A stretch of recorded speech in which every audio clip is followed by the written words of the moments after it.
Hello dear students, welcome to my YouTube channel. आज का जो हमारा टॉपिक रहेगा वो रहेगा क्लास 9th मैथ से number systems chapter first exercise 1.6 की इंट्रोडक्शन करेंगे। तो इससे पहले वाली वीडियो में हमने जो है एक्सरसाइज 1.5 कंप्लीट की थी।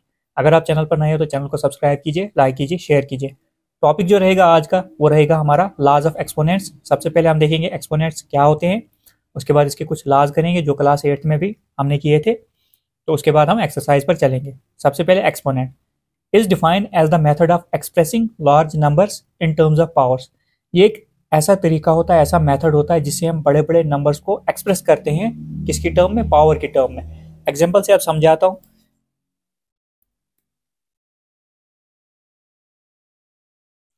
एग्जांपल हमारे पास है, मान लो हमने ऐसे लिखा 7 इंटू 7 इंटू 7 इंटू 7। तो इसको हम सीधे कैसे लिख सकते हैं? पावर की फॉर्म में, एक्सपोनेंशियल फॉर्म में हम कैसे लिख सकते हैं इसको? 7 की पावर, 7 कितनी बार है? 4 बार है, तो 4। तो ऐसे हम लिख सकते हैं। तो सिंपल 7 रेज़ टू पावर 4। इसको इंडेक्स भी बोलते हैं, इसको पावर भी बोलते हैं, एक्सपोनेंट भी बोलते हैं। इसको इसको बोलते हैं एक्सपोनेंट, इंडेक्स,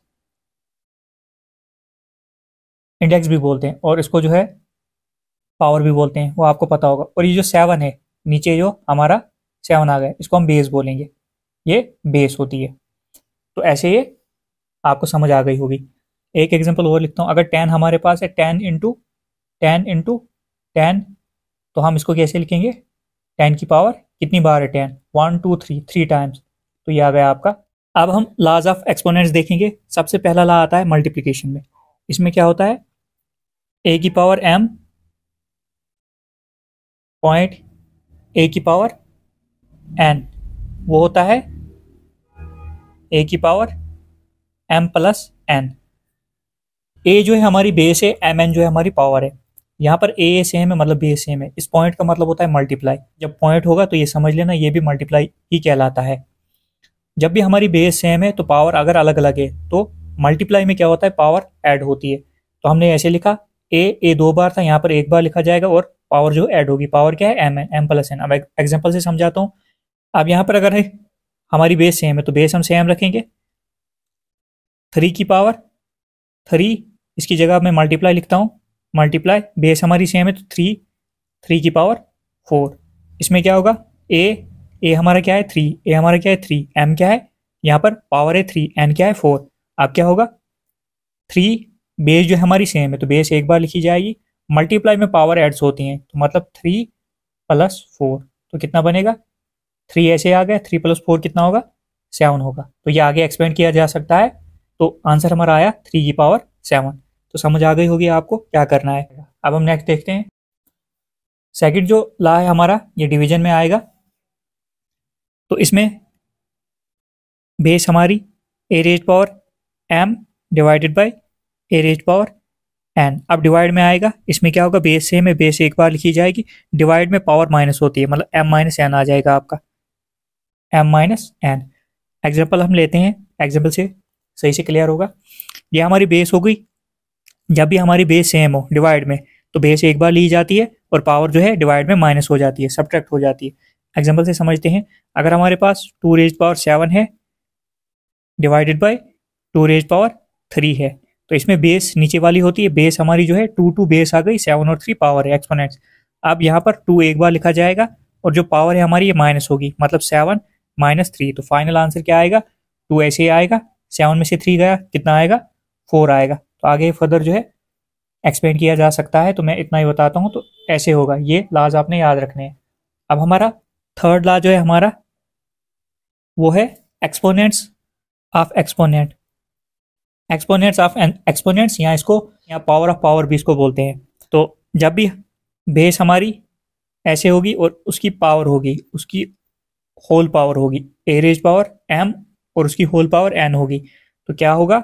ए ऐसे आएगा, m इंटू एन, ये मल्टीप्लाई हो जाएगा, मतलब पावर हमारी मल्टीप्लाई हो जाएगी। तो ये आपका बनेगा A raise power m into N, M N. तो उसके बाद एग्जाम्पल हम लेते हैं एक। अगर हमारी 3 की पावर 2 है और उसकी पावर 4 है, तो ये क्या होगा? 3 ऐसे लिखा जाएगा, 2 इंटू 4, 2 इंटू 4, पावर जो है मल्टीप्लाई होंगी, तो ये कितना बनेगा? 3 2 4 ज़ार कितना होता है 8 हो गया आपका आंसर, ये ऐसे आ जाएगा। तो ये हो गया आपका थर्ड लॉ। अब हम फोर्थ देखते हैं। जब भी हमारी बेस, अब अगर बेस अलग अलग होगी मल्टीप्लिकेशन में, A raise power M multiply B raise power M, यहाँ पर क्या पहले लॉ में देखा हमने था, मल्टीप्लिकेशन का जो पहला लॉ देखा था वहां पर देखा था हमारी बेस जो थी सेम थी। अब बेस अलग है, पावर बेस अलग है, पावर सेम है। इसमें क्या किया जाएगा, ये जो ए और बी है इसको मल्टीप्लाई किया जाएगा, मतलब ए मल्टीप्लाई बाय बी, और जो सेम है पावर सेम है इसको एक ही बार लिखा जाएगा, ऐसे आ जाएगा। एग्जाम्पल हम लेते हैं, ए जो है हमारा 4 रेज पावर 5 है, बी जो है हमारा 7 रेज पावर 5 है। इसको कैसे लिखा जाएगा, 4 इंटू 7, बेस हमारी सेम लिखी जाएगी, पावर एक ही बार लिखनी है। बेस हमने सेम लिखी जो है 4 इंटू 7, और पावर सेम थी उसको एक ही बार लिखा, तो 4 7 ज़ार कितना होता है 28, इसकी पावर कितनी आएगी 5 आएगी। तो ऐसे ये होगा।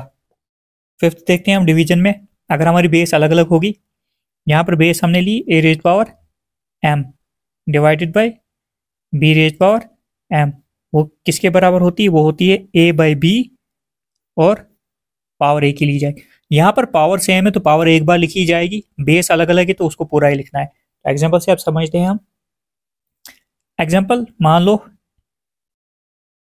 4 की पावर 2 डिवाइडेड बाई 2 की पावर 2, बेस अलग अलग होगी पावर एक ही है, तो ये कैसे लिखा जाएगा 4/2, और पावर एक ही बार लिखी जाएगी, ऐसे लिखी जाएगी। अब यहाँ पर इसको एक्सपेंड किया जा सकता है, 4/2 कितनी बार है 2 बार, तो लिख लो 4/2 मल्टीप्लाई बाई 4/2, ऐसे लिखेंगे। तो इसको काट कर सकते हो, 2 2 ज़ार 4, 2 2 ज़ार 4, तो बचा क्या 2 2 ज़ार 4, तो 4 हमारा आंसर आ गया। अगर एक्सपोनेंशियल फॉर्म में छोड़ना हो तो यहाँ पर ही छोड़ देना है, ऐसे ही तो क्वेश्चन में लिखा होता है कैसे करना है। आई होप कि आपको इसकी भी समझ आ गई होगी हमने कैसे किया। कुछ पॉइंट्स और भी समझते हैं। जब भी हमारे पास ऐसे होगा ए रेज पावर 0, तो वो हमेशा 1 के बराबर होगा। एक ये चीज़, अगर हमारी पावर जो है नेगेटिव होगी तो उसको हम पॉजिटिव कैसे बना सकते हैं, ए जो है बेस है, ये जो है माइनस एम एक्सपोनेंट है, इसको अगर हमने पॉजिटिव बनाना है तो क्या करेंगे, इसके नीचे 1 डाल दो और इसका जो है रेसिप्रोकल ले लो उल्टा, ए रेज पावर एम, तो ये हमारी पावर जो है नेगेटिव से पॉजिटिव क्या करना है, इसको उल्टा करना है। जैसे हम इसको उल्टा करेंगे रेसिप्रोकल लेंगे तो ये पावर हमारी जो है यहाँ पर नेगेटिव थी यहाँ पर पॉजिटिव बन गई। ये थे कुछ लाज और कॉन्सेप्ट जो हमने सीख लिए। अब हम सीधे एक्सरसाइज पर चलेंगे। ये आपने क्लास 8th में भी पढ़ा था, पूरा मैंने समझाया था एग्जाम्पल्स के साथ। अब हम एक्सरसाइज पर चलते हैं। क्वेश्चन नंबर 1 है हमारा फाइंड, पहला है 64 1/2, 32 1/5, 125 1/3। तो हमने इसको क्या करना है, इनको सॉल्व करना है। तो सोल्यूशन में लिखता हूँ मैं, सबसे पहले जो है हमारा पार्ट जो है वो है 64 और 1/2 जो है इसकी पावर दी है एक्सपोनेंट। अब हम क्या करेंगे, सबसे पहले 64 के हम फैक्टर्स निकालेंगे। यहाँ पर मैं 64 के फैक्टर निकालता हूँ, प्राइम फैक्टर्स। 2 32 जा होता है 64, 2 16 जा होता है 32, उसके बाद 2 8 जार 16, उसके बाद 2 4 जार 8, उसके बाद 2 2 जार 4, 2 1 जार 2, कितने 2 आ गए 1 2 3 4 5 6। तो हम इसको कैसे लिखेंगे, इसको हम लिखेंगे 2 की पावर कितने 2 हैं 6, 1 2 3 4 5, हमने लिखा 2 की पावर 6, उसकी यहाँ पर होल पावर 1/2, क्योंकि 1/2 इसी के साथ है। तो यहाँ पर जो ला लगा हमारा कौन सा ला लगा, ये ला लगा ए रेज पावर एम, उसकी होल पावर एन, वो किसके बराबर होता है A raise power M into N के बराबर। ये ला हमने पढ़ा था, ये यहाँ पर ला लगाया हमने। तो उसके बाद ये मल्टीप्लाई होगा 2 की पावर 6, बीच में पावर ऑफ पावर मल्टीप्लाई होता है 1/2, तो ये 2 1 जार 2, 2 3 जार 6, तो यहाँ पर आएगा हमारा 2 ऐसे आएगा और यहाँ पर 3 1 जार 3।